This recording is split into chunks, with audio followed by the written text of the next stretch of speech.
नमो अरिहन्ताणम् नमो सिद्धाणम् नमो आयरीयाणम्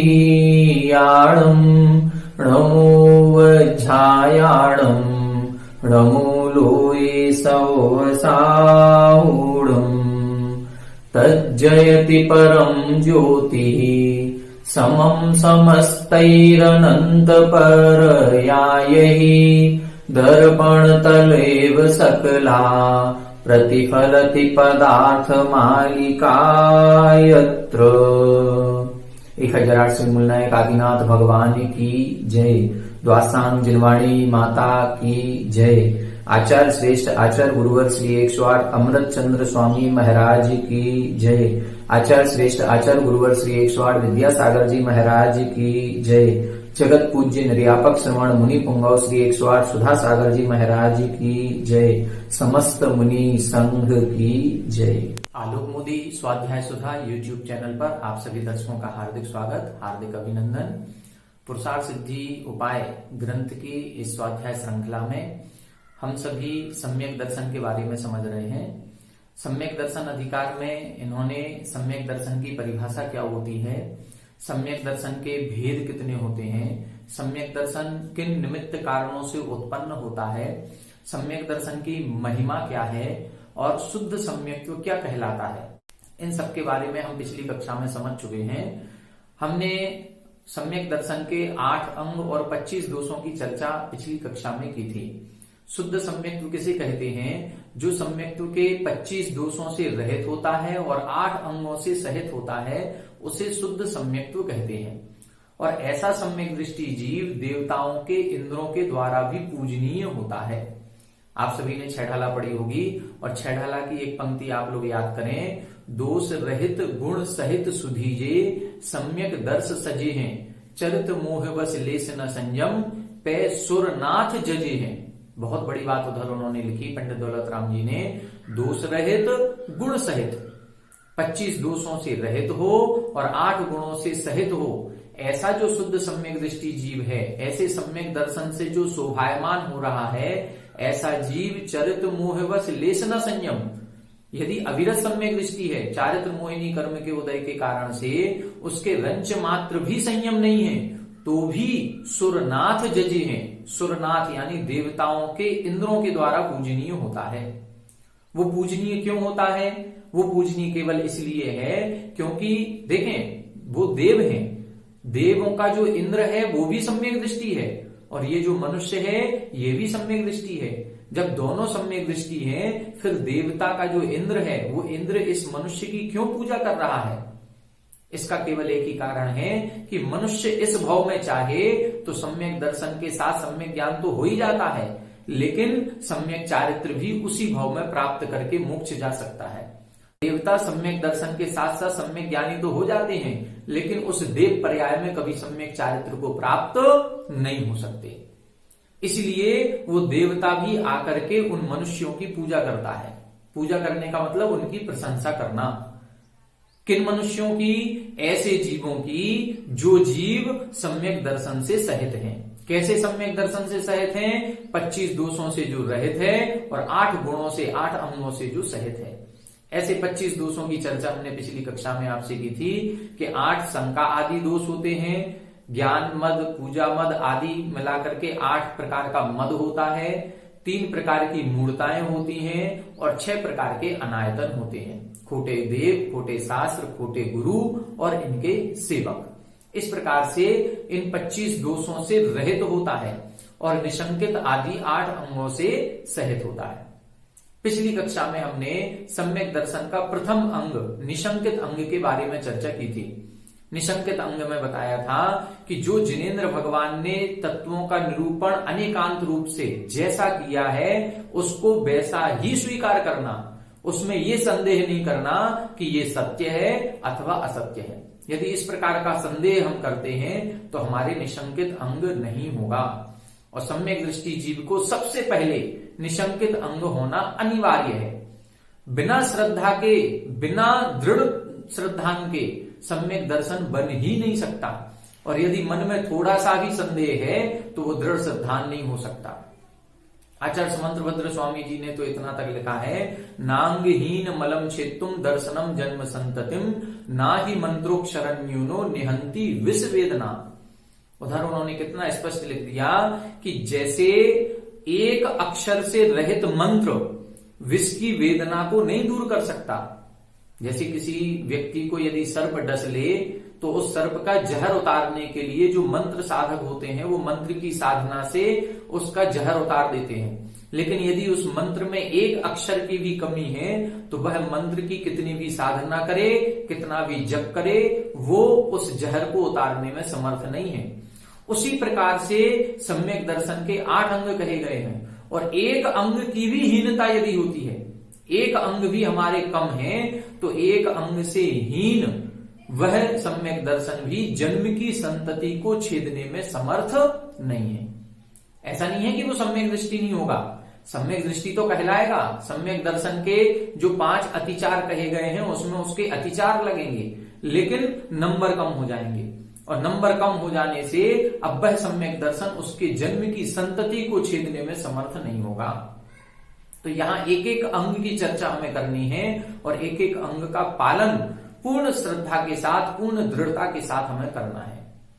अब आगे आज की कक्षा में हम निकांक्षित अंग को समझेंगे। निकांक्षित अंग क्या कहलाता है? निकांक्षित, कांक्षा नहीं करना। धर्म की जितनी भी क्रियाएं हम करें, चाहे पूजा पाठ करें, चाहे सामायिक करें, चाहे स्वाध्याय करें, चाहे व्रत आदि का पालन करें, मुनि क्यों ना बन जाएं, कोई भी धर्म क्रिया करें, उस धर्म क्रिया को करते समय सांसारिक विषय भोगों की कामना नहीं करना, सांसारिक सुख की कामना नहीं करना, यही निकांक्षित अंग कहलाता है। आइए पहले श्लोक का उच्चारण करें। आचार्य अमृत चंद्र स्वामी महाराज क्या कह रहे हैं निकांक्षित अंग के बारे में, इसको अपन समझते हैं।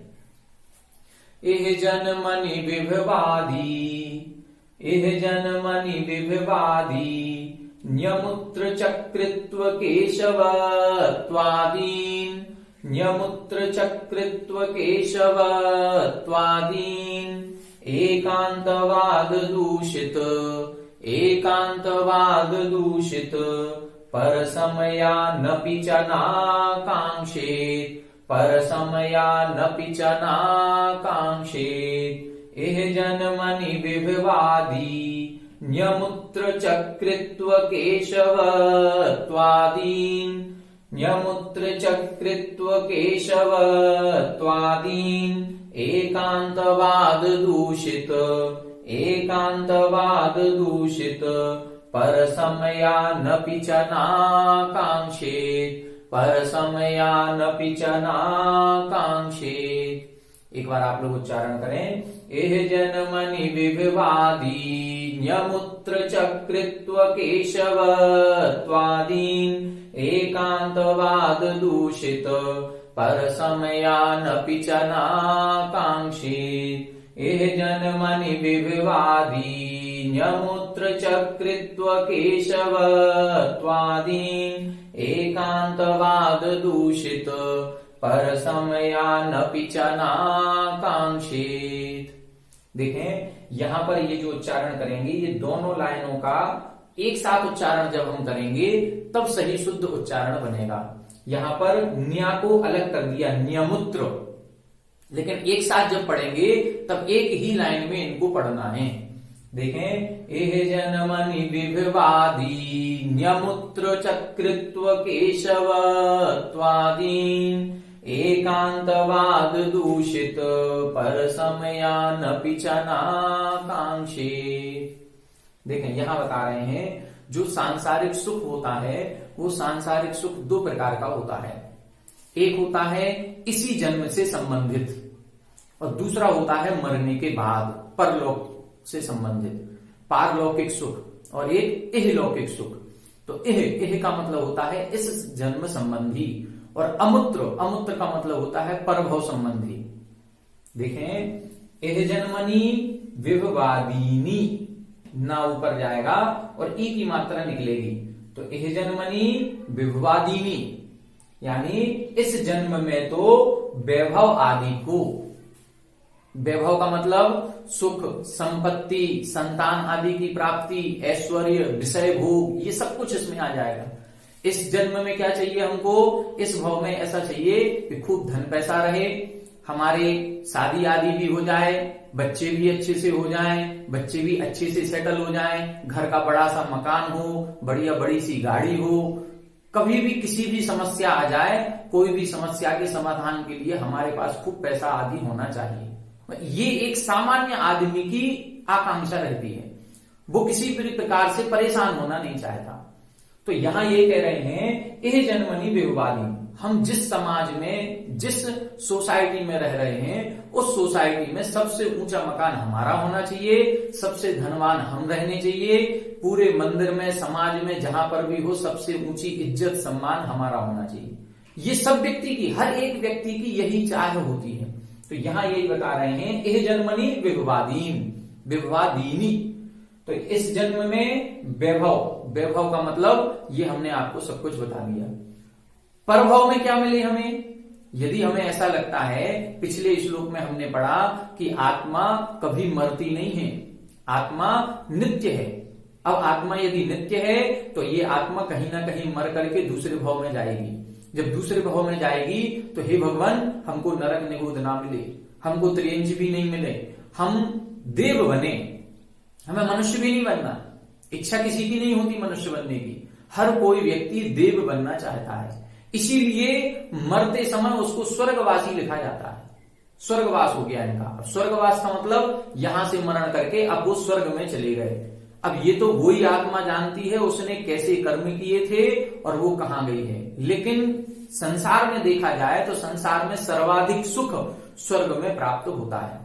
इसलिए हर व्यक्ति की ये चाह होती है कि हम स्वर्ग को प्राप्त करें। तो परभव में क्या हो, या तो हमें स्वर्ग मिले। यदि परभव में स्वर्ग नहीं मिल पाया और यदि मनुष्य पर्याय ही मिलती है, देखो त्रियंच और नरक निगोद में जाना तो कोई नहीं चाहता। यदि मनुष्य बनते हैं तो मनुष्य में फिर इस भाव में तो हम गरीब घर में पैदा हो गए, अगले भाव में भगवान गरीब घर में पैदा मत करना, हमको भी ऐसे ऐश्वर्य वैभव प्राप्त हो कि हम किसी राजा के यहाँ पुत्र हों, हम स्वयं राजा बने, हम चक्रित्व, कितनी बड़ी बात लगी, अमुत्र, अमुत्र का मतलब परभव में, परभव में चक्रित्व यानी चक्रवर्ती बने, और केशवत्व यानी नारायण, नारायण, प्रति नारायण, 63 सला का पुरुष होते हैं, बलभद्र हैं, कामदेव हैं, ये जितने भी पद हैं, ये जितने भी वैभवशाली पद हैं, इन वैभवशाली पदों को हम प्राप्त करें। क्या कह रहे हैं, एह जन्मनि विभवादीनी, इस जन्म में हम जैसे भी हैं, अब जिस घर में पैदा हो गए हैं, लेकिन हमको इतनी सामर्थ्य, इतना सब कुछ देना कि हम अपने परिवार का बहुत अच्छे तरह से पालन पोषण कर सकें, समाज में अच्छी इज्जत सम्मान के साथ जी सकें, हमारे किसी भी सुख सुविधाओं में कमी ना हो। यदि पड़ोसी के घर में कूलर आ रहा है तो हमारे घर में एसी लगना चाहिए, यदि पड़ोसी के घर में 2 व्हीलर आ रही है तो हमारे घर में 4 व्हीलर आनी चाहिए, हमारा स्टैंडर्ड मेंटेन रहना चाहिए। ये सबकी इच्छा होती है, हर एक व्यक्ति की यही इच्छा है कि हम किसी भी विषय भोगों की हमारे घर में कमी ना रहे, हम सर्व सुखी रहें। तो यह जन्मनि विभवादीनी, इस जन्म में तो वैभव आदि की कामना करता है। और अमुत्र, अमुत्र यानी परभव में चक्रत्व यानी चक्रवर्ती, और केशवत्व, केशव बोलते नारायण को, तो नारायण, प्रति नारायण, 63 सला का पुरुष आदि वैभव को न आकांक्षित, न यानी नहीं आकांक्षित, नहीं आकांक्षा करनी चाहिए। यहां ये बता रहे हैं, यदि हम इस तरह की कामना कर रहे हैं किसी भी धर्म क्रिया को करते हुए, तो हमारे निकांक्षित अंग नहीं होगा, ये कांक्षा नामक दोष उत्पन्न करेगा। हम धर्म क्रिया तो कर रहे हैं, लेकिन इसी सांसारिक वैभव की चाह यदि कर रहे हैं तो हमारे आकांक्षा नामक दोष लगेगा, हम सम्यक दृष्टि निर्दोष नहीं कहलाएंगे। जैसे हम कोई भी व्रतों का पालन करते हैं, श्लोक देश में आचार्य पूज्यपाद स्वामी जी ने लिखा, वरम व्रत ही पदम दैवम ना व्रतैर्वत नारकम, व्रतों का पालन करके देव पद को पाना श्रेष्ठ है और पापों को भोग करके नरक में जाना निकृष्ट है। उस नरक में जाने की अपेक्षा तो व्रतों का पालन करें, इससे स्वर्ग मिलेगा। तो लोगों की बुद्धि ये ना हो जाए कि व्रतों का पालन स्वर्ग पाने के लिए किया जाता है, यहाँ के संसार के जितने भी प्राणी हैं ये व्रतों का पालन इसलिए ना करने लगे क्योंकि इससे स्वर्ग संपत्ति मिलती है, इसीलिए उन्होंने तुरंत अगले श्लोक में लिखा यत्र भावः शिवम दत्ते द्यौ कियत् दूरवर्तिनी यो नयत्यासु गव्युतिम क्रोशार्थी किम ससीदति। उधर उन्होंने स्पष्ट लिख दिया कि जो आत्मा का परिणाम, जो व्रतों का परिणाम मोक्ष सुख की प्राप्ति करा सकता है, संसार का सुख कितना दूर है, अर्थात कुछ भी दूर नहीं है। इसका मतलब क्या है, व्रतों का पालन करने से मोक्ष सुख की प्राप्ति हो सकती है, तो स्वर्ग सुख तो अपने आप मिलेगा, स्वर्ग सुख की कामना नहीं करनी। जो चीज अपने आप मिलने वाली है उसको हम मांगे क्यों? जो चीज अपने आप मिलने वाली है उसको मांगने की आवश्यकता नहीं है। तो व्रतों का पालन करने से तो मोक्षिक सुख की प्राप्ति हो सकती है। व्रतों में इतनी सामर्थ्य है, इससे अनंत सुख मिल सकता है, अतीन्द्रिय सुख मिल सकता है। तो फिर हम क्षणिक इंद्रिय सुख की कामना क्यों करें? वो तो अपने आप मिलेगा। जो किसान खेत में बीज बोता है वो फसल के लिए बोता है, धान के लिए बोता है, वो भूसे की कामना नहीं करता, भूसा तो उसको अपने आप मिलता है। तो इसी प्रकार से हम भी जब भी कोई भी व्रत आदि की काम पालन करें, पूजा पाठ आदि करें, अभिषेक शांति धारा आदि करें, तो इस जन्म से संबंधित किसी भी विषय भोगों की कामना नहीं करें। ये सारे जितने पूजन पाठ हैं ये सब अतीन्द्रिय सुख को प्राप्त कराने वाले हैं। तो कामना क्या करनी है? कामना हमें वही अतीन्द्रिय सुख की करनी है, करते भी हैं। देखो पूजन में क्या लिखा, जब जल चढ़ाते हैं तो क्या बोलते हैं? जन्म जरा मृत्यु विनाशनाय, भव आताप विनाशनाय, कामान विध्वंसनाय, अक्षय पद प्राप्त, अनर्घ पद प्राप्त। तो ये सारी की सारी जितनी भी कामनाएं की गई हैं, अष्टकर्म विध्वंसनाय, महामोक्ष फल प्राप्त है। तो ये सारी की सारी मोक्ष को देने वाली, जो हम फल चढ़ा रहे हैं, जो हम अर्घ चढ़ा रहे हैं, जो हम चंदन आदि चढ़ा रहे हैं, इन सभी क्रियाओं में वो मोक्ष पद की ही कामना की गई है। और ये पूजा अर्चना मोक्ष पद की प्राप्ति के लिए ही है। फिर हम क्या करें? फिर ये है कि जब पूजा कर लेते हैं तो पूजा के बाद लिखा है इत्याशीर्वाद। इत्याशीर्वाद का मतलब लिखा है कि सुख संपत्ति संतान अतुल निधि लीजिए। अब जो ये पूजन करेगा, पूजन हमने किस उद्देश्य से की है? पूजन तो हमारा उद्देश्य यही था कि हमें मोक्ष सुख की प्राप्ति हो, हमारे 8 कर्मों का क्षय हो, हम अनर्घ पद की प्राप्ति करें। मूल लक्ष्य हमारा यही था।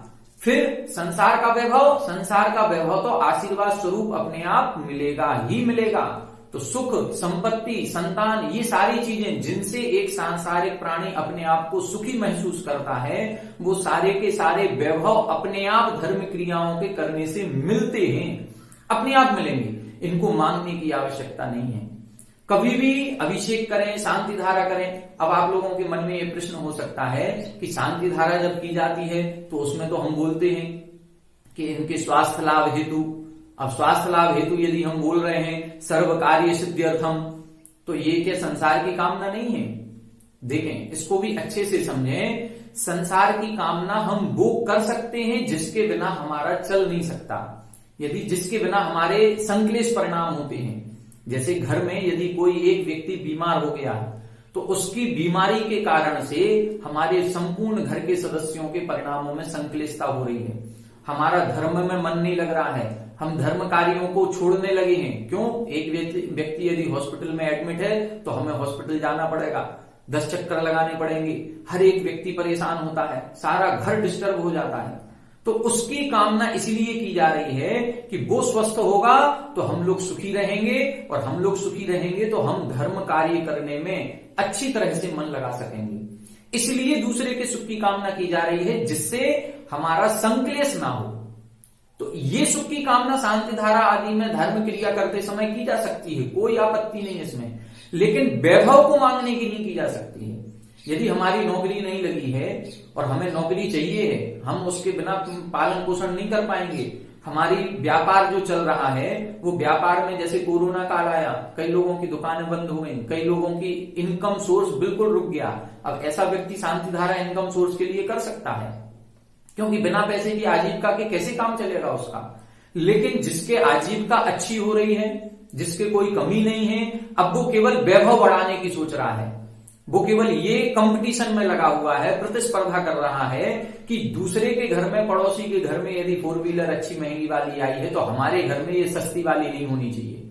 अब वो ये वैभव है, ये वैभव की कामना नहीं करनी। जहां प्रतिस्पर्धा होगी, प्रतिस्पर्धा का कोई अंत नहीं है। प्रतिस्पर्धा में तो अंबानी और बिल गेट्स भी पीछे हैं, वो भी एक दूसरे से प्रतिस्पर्धा कर रहे हैं। जिनके हजारों करोड़ों डॉलर की संपत्ति है, वो भी एक दूसरे से प्रतिस्पर्धा कर रहे हैं और नंबर 1 आगे आने की होड़ में लगे हुए हैं। तो जहां हम यहां पर ये सोचेंगे कि हम समाज में नंबर 1 बने रहें, हम अपनी कॉलोनी में हमारा मकान सबसे ऊंचा हो, अरे 4 मंजिल का 3 मंजिल का बन गया और कितना ऊंचा करोगे। तो ये सारी चीजें, यदि हम वैभव की कामना कर रहे हैं कि हमारे पास 5 अंगूठी हैं, हम 2 और पहन लें, यदि 10 की जगह 20 उंगली होती तो 20 में पहन लेते, तो ये स्थिति जहां हो रही है वो गलत हो जाएगा। लेकिन जहां हमारा संश्लेष परिणाम हो रहा है, जहां हमारा जीवन जीना ही दूभर हो रहा है, उस स्थिति को शांति धारा, अभिषेक आदि की क्रियाओं में, धार्मिक क्रियाओं में कामना की जा सकती है। लेकिन वैभव आदि की कामना किसी भी धर्म क्रिया में नहीं करना चाहिए। तो यहां स्पष्ट इन्होंने लिख दिया, यह जन्मनी विभवादी, इस जन्म में वैभव आदि को, और अमूत्र परभव में चक्रित्व केशवत्वादि, चक्रित्व यानी चक्रवर्ती और नारायण प्रति नारायण, जो 63 सलाह का पुरुष होते हैं, राजा महाराजाओं के वैभव होते हैं, ऐसे वैभव की कामना नहीं करनी, न आकांक्षित नहीं करना चाहिए। और क्या नहीं करना चाहिए, तो इधर लिखा एकांतवाद दूषित पर समयान अपि, ऐसे पर समयान, पर समयान का मतलब इतर धर्म, इतर धर्म की भी कामना नहीं करनी है। कैसे हैं वो इतर धर्म, एकांतवाद दूषित, जो एकांतवाद से दूषित हैं। जैसे इसके पहले निसंकित अंग जब कहा गया था तो उसमें लिखा था सकल मनेकांतात्मक, वहां हमारा जो जैन धर्म है ये अनेकांतात्मक, इसका परमागमस्य जीवम निषिद्ध जात्यंत सिंधुर विधानम, हमारे परमागम का ये प्राण है अनेकांत, परमागमस्य जीवम प्राण है, तो अनेकांत हमारा प्राण है। अब एकांतवाद से जो दूषित हैं, अन्य कुधर्म हैं, उन कुधर्मों की भी इच्छा ना करें।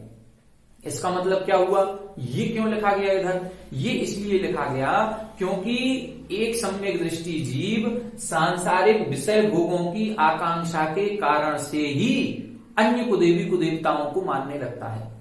गृहीत मिथ्यात्व कैसे आ जाता है, जैन कुल में उत्पन्न हुए, जैन परिवार में उत्पन्न हुए, सच्चे देवसाच गुरु का सानिध्य है, फिर भी यदि हम अन्य धर्म के देवी देवताओं को पूजने जा रहे हैं, इसका मतलब कहीं ना कहीं कोई वैभव की कमी है, कोई सांसारिक सुख की इच्छा अभी मन में लगी हुई है। तो सांसारिक सुख की इच्छा के लिए ही अन्य देवी देवताओं के पास जाया जाता है। इसीलिए उन्होंने रत्नकंडक श्रावकाचार्य में आचार्य समंत्रभद्र महाराज जी ने लिखा है, भयासा स्नेह लोवाच्य कुदेवागम लिंगी नाम प्रणामम विनयम चैव न कुर्यु शुद्ध दृष्टया। बिल्कुल स्पष्ट लिखा, भय, आशा, स्नेह और लोभ, ये 4 कारण दिए उन्होंने। इन चारों कारणों से कुदेवागम लिंगी नाम, खोटे देव, खोटे शास्त्र, खोटे गुरुओं को कभी भी ना तो प्रणाम करे ना उनकी विनय करे। कौन, शुद्ध सम्यक दृष्टि, जो शुद्ध सम्यक दृष्टि होगा वो अन्य खोटे देवी देवताओं के पास नहीं जाएगा, चाहे भले यहां पर उसको मरण प्राप्त हो जाए, चाहे कैसे भी परेशानियों में बना रहे, लेकिन खोटे देवसाच गुरुओं के पास नहीं जाएगा।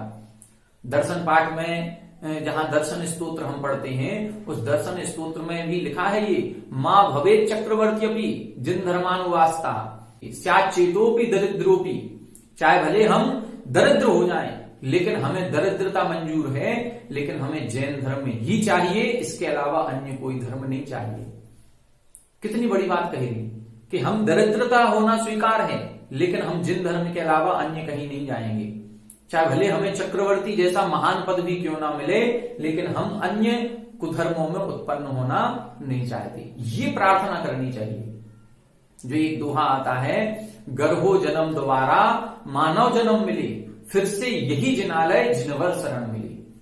यदि हमारा जन्म द्वारा होता है तो हे भगवान इतनी कृपा करना कि हम जैन धर्म में ही उत्पन्न हो, चाहे भले हम गरीब के घर में उत्पन्न हो जाएं, ये वैभव हमें कुछ ना मिले, इसीलिए इधर स्पष्ट लिख दिया एकांतवाद दूषित, जो एकांतवाद से दूषित हैं, जहां एक पक्ष को ही ग्रहण किया जाता है, ऐसे एक पक्ष को दूषण करने वाले, एक पक्ष को ही पोषण करने वाले अन्य धर्मों को भी ना आकांक्षित, इनकी भी आकांक्षा ना करे। हम लौकिक व्यवहार में देखते हैं कई सारे तीर्थ स्थान हैं जो अदर धर्म के हैं, वो बड़े प्रसिद्ध हैं, उनकी प्रसिद्धि बहुत चारों तरफ फैली हुई है। जैसे शिरडी वाले साईं बाबा जी हैं, बालाजी है, तिरुपति बालाजी है, वैष्णो देवी है, कई तरह की तीर्थ स्थान इनके ऐसे हैं जो इसलिए प्रसिद्ध हैं कि यहाँ जो मान्यता करते हैं वो मान्यता पूरी होती है, जो मनोकामना के साथ उनके दर्शन करते हैं वो सारी मनोकामना पूरी होती है। तो कोई भी सम्यक दृष्टि जीव किसी भी सांसारिक मनोकामना के बस आकर के, उसकी आशा से और लोभ से सहित होकर के कभी भी दूसरे धर्म की इच्छा भी ना करे।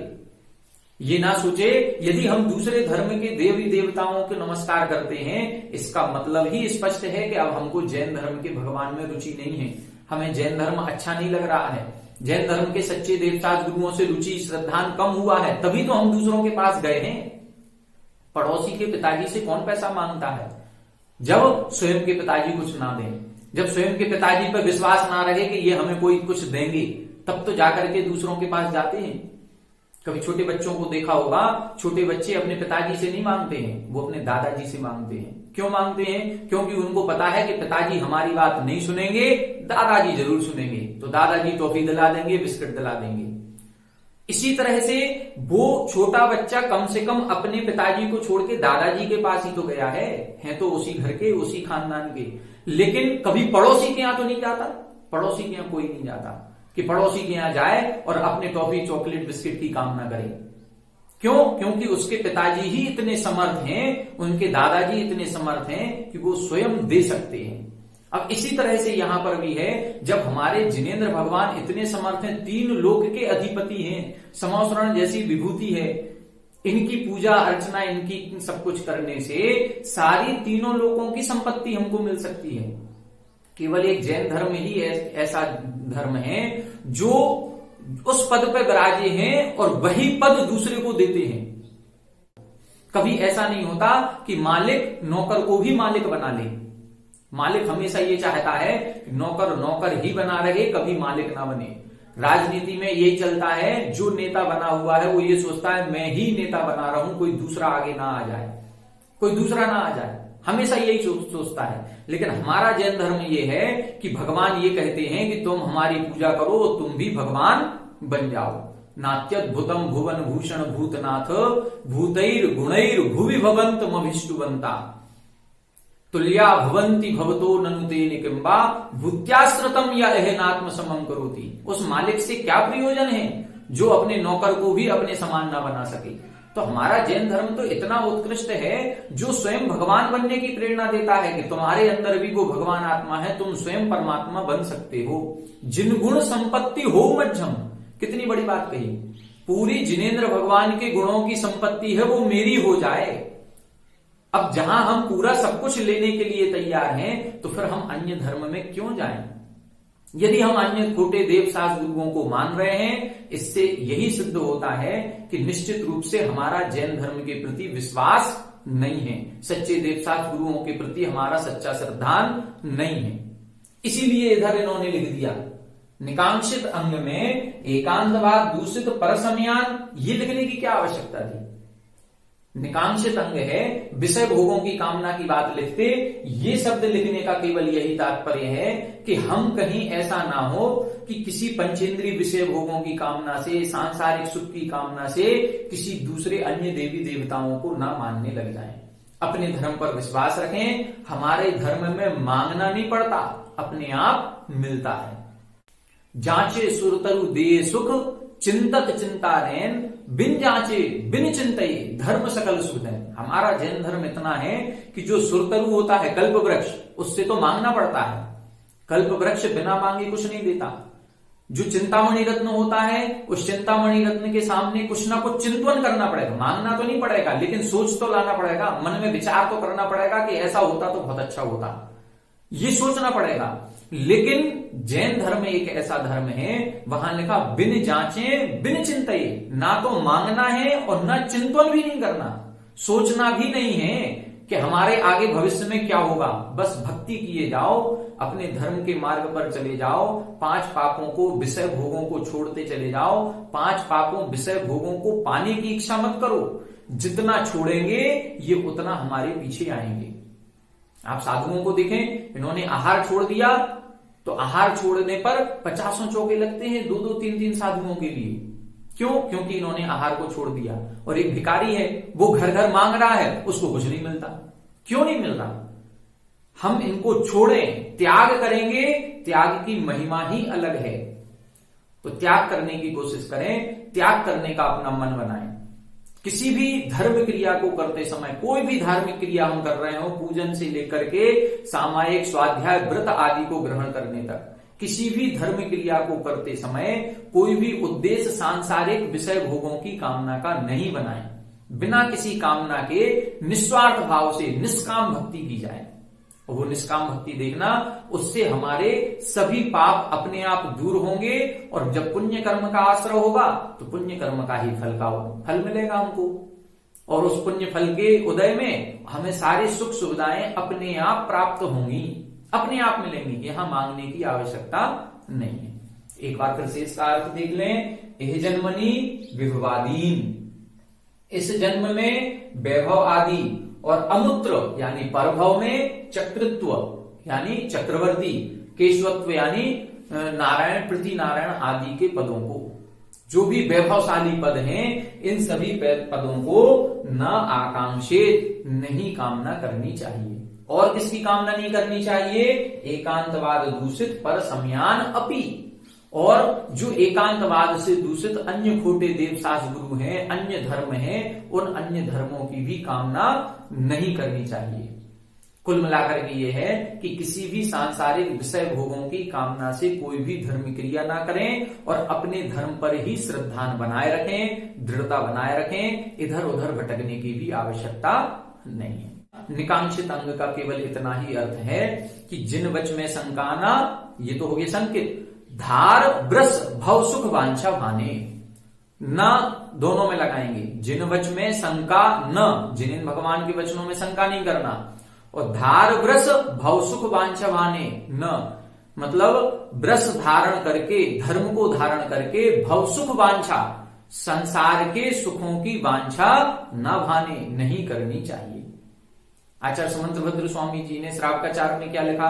उधर उन्होंने और स्पष्ट लिखा, कर्म पर्व से शांते दुखई रंतरितोदय, पाप बीजे सुखे नास्ता श्रद्धाना कांक्षणा स्मृता।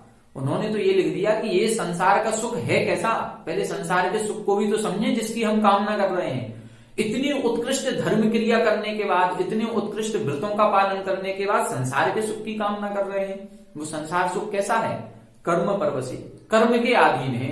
आज पुण्य कर्म है तो सुख है, पाप कर्म का उदय आएगा तो दुख हो जाएगा। सुख स्थायी नहीं है, कर्मों के अधीन है। जैसा हम कर्म करेंगे वैसा काम होगा, वैसा सुख दुख मिलेगा। सा अंते, अंत से सहित है, मतलब सुख आया है तो निश्चित रूप से अब दुख दे करके ही जाएगा। जितने भी सुखी व्यक्ति हैं जो अभी ये सोच रहे हैं कि हम सर्व सुखी हैं, ये पक्का मान के चलो कि बस कुछ समय बाद अब अशुभ कर्म का ही उदय आएगा, क्योंकि साता के बाद असाता और असाता के बाद साता का ही उदय आता है। जितने दुखी हैं वो ये मान के चले कि ये दुख ज्यादा दिन का नहीं है, ये भी अंत सहित है, अब सुख ही आएगा। तो सुख कैसा है? अंत सहित है। अंतरित उदय, दुख ही दुखों से मिश्रित है। हम संसार का सुख कैसा है? हम जिस वस्तु की कामना करते हैं वो वस्तु की कामना जब पूरी हो जाती है तो सुखी हो जाते हैं, लेकिन उसमें ही कहीं ना कहीं एक और इच्छा बढ़ जाती है। एक इच्छा पूरी नहीं होती कि दूसरी 2 इच्छाएं और तैयार हो जाती हैं। बस ये दुखों से मिश्रित। और कैसा कहा? पाप बीजे। पाप बीजे का मतलब है कि जो ये संसार का सुख हमको प्राप्त होता है, इस संसार के सुख में जैसे ही विषय भोगों की सामग्री हमको मिल जाएगी, हम सुखी हो जाएंगे। लेकिन इस सुख में हम करेंगे क्या? उन विषय भोगों को पूर्ण आसक्ति के साथ भोगेंगे। और जैसे ही विषय भोगों को पूर्ण आसक्ति के साथ भोगेंगे तो क्या होगा? विषय भोगों को भोगने से पाप का बंध होगा। तो आज ये पुण्य कर्म के उदय से मिला है, सारे विषय भोग मिल गए, और अब इन विषय भोगों को यदि हम पूर्ण आसक्ति के साथ भोगेंगे तो ये पाप का बीज बनेगा, इससे पाप कर्म का बंध होगा, और पाप कर्म का बंध होगा तो ये सुख सामग्री सारी छूटेगी, और हम ऐसी पर्याय में उत्पन्न होंगे जहां पर सुख सामग्री के विचार भी नहीं आ पाएगा, सब जगह केवल अशुभ ही अशुभ होगा। पाप बीज, कितने सारे विशेषण दिए सांसारिक सुख के। सांसारिक सुख के लिए कहा कि यह सांसारिक सुख कर्म के अधीन है, कर्म परवशे, अंत से सहित है, शांति, दुख ही अंतरितोदय, दुखों से मिश्रित है, और तो बीजे सुखे नास्था, ऐसे सुख में अनास्था, ऐसे सुख में रुचि नहीं रखना, इसको आकांक्षा निकांक्षित अंग कहा गया है। निकांक्षित अंग में हमें ये सारी चीजों को देखना पड़ेगा कि हम सांसारिक सुख की कामना ना करें, जो सांसारिक सुख कर्मों के अधीन है, अंत से सहित है, दुखों से मिश्रित है और पाप का बीज है। ऐसे संसार सुख की कामना नहीं करनी है, हमें तो अतीन्द्रिय मोक्ष सुख की कामना करनी है जो शाश्वत रहने वाला है। तो आज की कक्षा में इस निकांक्षित अंग के बारे में हमने समझा। अगली कक्षा में अपन अगले अंग निर्वित चिकित्सा अंग के बारे में समझेंगे कि आचार्य अमृत चंद्र स्वामी जी निर्वित चिकित्सा अंग के बारे में क्या कह रहे हैं। आप सभी हमारे साथ बने रहें। सभी को जय जय।